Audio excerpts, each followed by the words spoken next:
You know that guy, Jake, the fake, the Muslim metaphysician. What's the Jewish scholar's name? Um, um, He did an interview with Luis Dizon. if you actually do some research and look at the literature on it, from what I'm able to tell, is that the authors will actually tell you that these things, which are claiming to be rooted in Judaism, were actually previously rooted in paganism.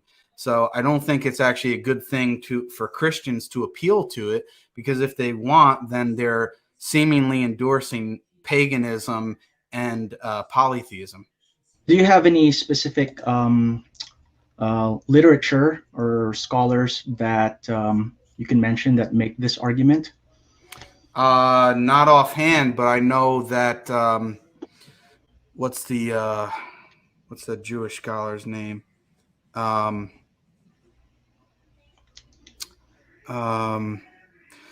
Not was it Benjamin Summer? Friends, it's a delight to be here today with Professor Benjamin Summer, an earlier book of his, The Bodies of God and the World of Ancient Israel. Were actually previously rooted in paganism. In fact, it's not so pagan. In fact, there was a monotheistic version of this that existed already in the Tanakh. So this is not just Greek paganism sort of smushed onto a Jewish mold. And if you actually do some research, I don't think it's actually a good thing for Christians to appeal to it. In fact, to say that 3 is 1, heck, the Kabbalah is going to go further than that. They say 10 is 1. The Zohar, Sefer HaBahir, they say 10 is 1. And actually, when you get to Luriana Kabbalah, and there's the idea that within each of the Sefirot, each of the 10 Sefirot has 10 Sefirot within it, so that we've got 100 different Sefirot, really. We're taking this reasoning much, much farther than the Christians did. And if you actually do some research and look at the literature on it. So actually, one of the more radical conclusions that I came to, much to my own surprise, when I was writing this book, and this is not at all what I had intended to do, because in various ways that we could discuss if you're interested, I'm actually rather uncomfortable with my own conclusion here, but as a scholar, I got to call him as I see him. One of the conclusions that I came to my shock, when I finished this book, is that we Jews have no theological objection to the doctrine of the Trinity. I came to the conclusion that we Jews have no theological right to object to the Trinity. From what I'm able to tell. Theologically, I think that the model of the Trinity is an old, ancient Near Eastern idea that shows up in the Tanakh, and that in a different way shows up in Jewish mysticism as well. Jake, the fake. As a scholar, I got to call him as I see him.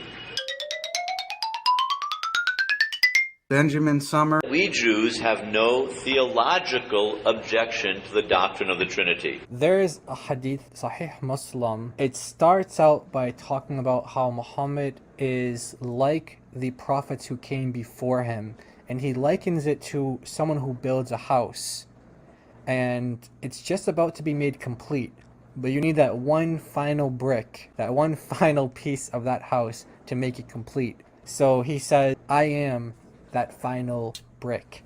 So Muhammad is claiming to be the culmination, the fulfillment, the continuation of the prophets before him. If it is true that Islam is the fulfillment of what came before it, then how can it depart from the roots, Jewish roots and Christian roots of things such as the multiple persons of God, which Jake didn't touch on, and Jesus being God, or the incarnation, or things like that, theophanies. These things are all rooted in Judaism. Jake is giving the impression that he's actually read the literature on this topic, and one of the scholars he mentions is Benjamin Summer.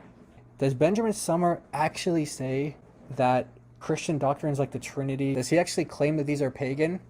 In fact, he says the exact opposite. We Jews have no theological objection to the doctrine of the Trinity. He appeals to a guy who actually contradicts the very thing Jake is saying. He goes on to say, no Jew sensitive to Judaism's own classical sources. He's saying classical sources, not paganism, not whatever Jake was talking about. He's saying classical Jewish sources. Returning to the quote here. No Jew sensitive to Judaism's own classical sources, however, can fault the theological model Christianity employs when it avows belief in a God who has an earthly body, as well as a Holy Spirit and a heavenly manifestation. For that model we have seen is a perfectly Jewish one. Does he say that it's a perfectly pagan one? No, he's saying it's a perfectly Jewish one.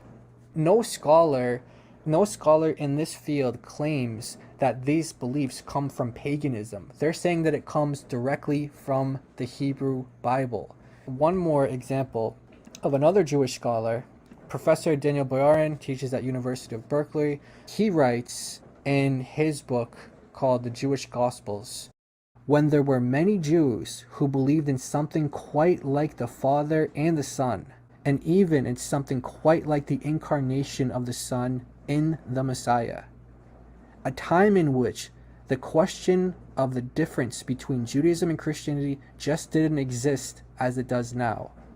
Jesus, when he came in a form that many Jews were expecting, a second divine figure incarnated in a human. The question was not, is a divine Messiah coming, but only, is this carpenter from Nazareth the one we are expecting? Not surprisingly, some Jews said yes, and some said no. Today we call the first group Christians and the second group Jews.